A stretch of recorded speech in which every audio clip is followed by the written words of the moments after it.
Welcome to episode 162 of the Fully In It podcast. There may come a point in your business when you realize that you becoming the primary provider for your family is the key to some of your biggest dreams, while also meeting your family's needs in a substantial way. And truth be told, this is my story. Prep yourself. This is going to be a personal episode, and I hope you're ready because listening to this may just inspire you in a really big way. Let's go. Welcome to the Fully In It podcast with Kate Saffel, a show for powerful moms growing life-changing businesses while showing up intentionally for their families. I teach you how to create a family-first and profitable business in less time by leveraging simple strategy, mom life-friendly systems, and above all, the mindset of going fully in it. You ready? What happens when you face some kind of serious challenge that wakes you up and lights a fire under your butt? This is especially fueling if it happens to be one of your children who needs help. Or maybe you lose a source of income you were really dependent on and you feel a bit helpless of what the heck are we going to do? Or you just wake up one day and you realize you've been sleepwalking most of your life, going through the motions, doing what other people said to do, and now it's time to pursue what truly matters most to your family. Whatever reason it is for you, sometimes you just hit a turning point where it feels like nothing is working, where maybe family life is fine, but you feel like your life is a fraction of what's possible. As I've shared on this podcast, we hit a family breaking point back in 2020 that was the catalyst for some of the biggest changes we had ever experienced. And if I'm being incredibly transparent, we're right back there again. This episode is inspired. It is personal. And apparently, pregnant Kate is way more comfortable pulling back the curtain and showing you what's behind. So I truly hope you are ready. I also know that I've always valued people in the online space and mentors who are real and vulnerable, not hiding behind a facade. So here we go. Are you ready? Who is the mother provider? She is a mother first and the financial breadwinner for the family second. She is extraordinary and a bit of a unicorn. She's both the soft place for the family to land and the visionary for its growth. She does not negate the value of her significant other if she has one. This isn't about being more valuable than the other. It's simply about being willing to create the financial stability the family needs while not letting go of your maternal instincts. I quite honestly never imagined being this for my family. When we first got married, we cobbled together jobs to make our way through grad school at the same time. But when I had my oldest daughter, I stayed home while he worked full-time as a speech pathologist. I began teaching at the local university when she was 18 months old, but I never made a substantial income, just extra money that helped pad our family budget. And in fact, if I'm being totally real, I always saw myself as an under-earner, and the most I had ever made in a year was around $30,000. I was okay with this. I didn't feel the need to make a lot of money. And we had a pretty happy life, owned a home, we made do with what we had. But fast forward to 2020, I had my coaching business, again, not making very much and more of a passion project. COVID hit and Kirk was furloughed from his job. Suddenly, our steady source of income was completely gone. At the same time, our oldest was struggling with some serious health issues that we realized were from mold in our rental home. I've told this story many times on the podcast in the past, so I'm not going to go into a ton of detail here. But our doctor mentioned us needing to get into a clean and potentially brand new environment to help her heal. We decided to buy a new fifth wheel that we could travel in full time with our 3 kiddos. The only issue was that Kirk didn't have a way to make remote income, only I did. So your girl, who was always the under-earner and content to be in the back seat when it came to providing for the family, had to step up. I had to believe that I could make serious money for my family and still be the mom I wanted to be. And this can be tough to balance, as I soon found out. My income shot through the roof as I went all in on growing the heck out of my business. We bought the fifth wheel and a truck. Kirk quit his job because it had resumed after being furloughed. We got on the road, and then I replaced his income, not before. Just so we're clear on how insane the order of events was. Kirk was a stay-at-home dad while I focused on the business that was providing our livelihood. And we did this for 2 years until Kirk hit a point where he was ready to work and be out of the house again. He had goals of his own he needed to pursue, and I wanted to honor that. Throughout this whole experiment of me being the sole financial provider for our family, we learned how much it would disrupt our balance as a couple, how ingrained certain roles get in you, and if you're not prepared, the impact it can have on your marriage. For us, having had a pretty traditional marriage arrangement up until then, it was disruptive for me to become the breadwinner of our family. Suddenly, all of our roles seemed confusing and undefined. For example, I had always schooled the kids, but now he was.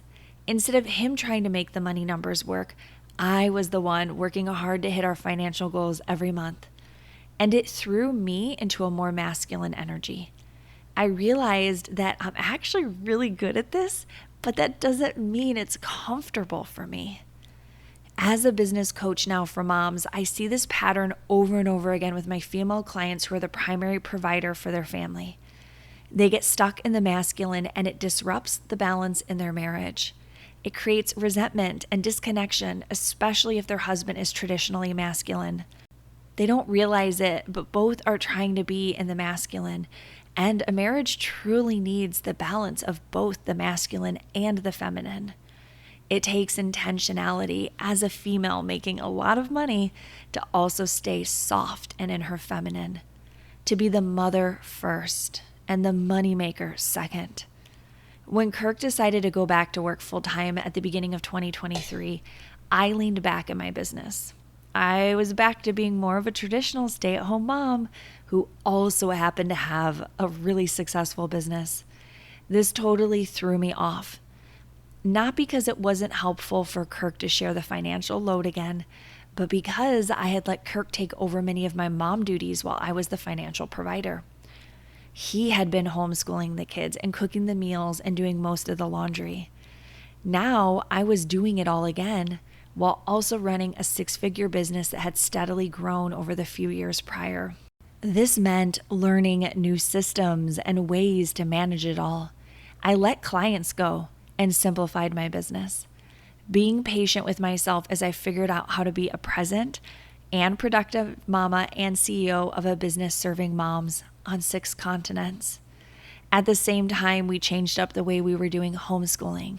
We joined a more rigorous homeschool community that required me to level up as their homeschool teacher to ensure that my kiddos were getting what they needed. All of this was so much stretchier to me than figuring out how to just replace Kirk's income. But I did it, and it led to an entirely new business model called the Family First Business, where you get to be mom first and CEO second. You design your business to fit around family life and also financially support your biggest dreams together. So when I coach you on this, if you come into one of my communities, you can trust that I've lived this, I've experienced it, and I also know how to guide you through it. Now, here we are in 2024. And so much of it feels just like 2020. I often turn to Kirk and I'm like, oh my gosh, this is like 2020 all over again. It is weird. And not just talking about the whole election situation that we have going on in the US.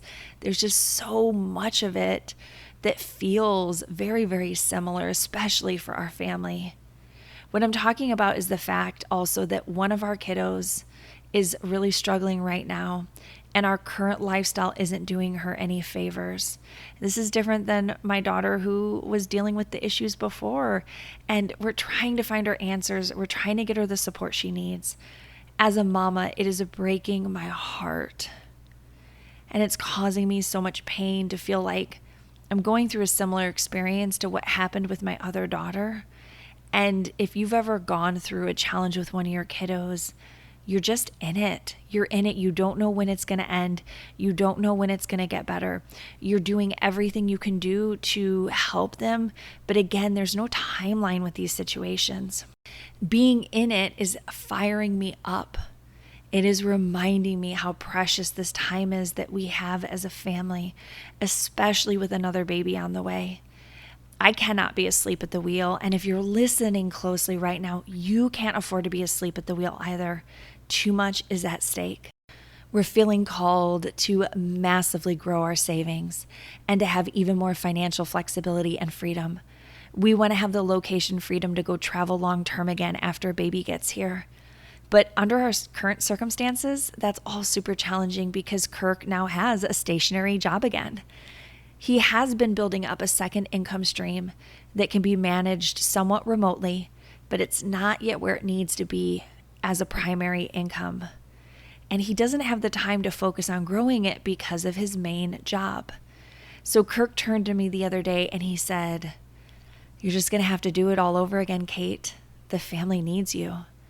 And what he meant was rapidly increase my business revenue and be the primary provider again.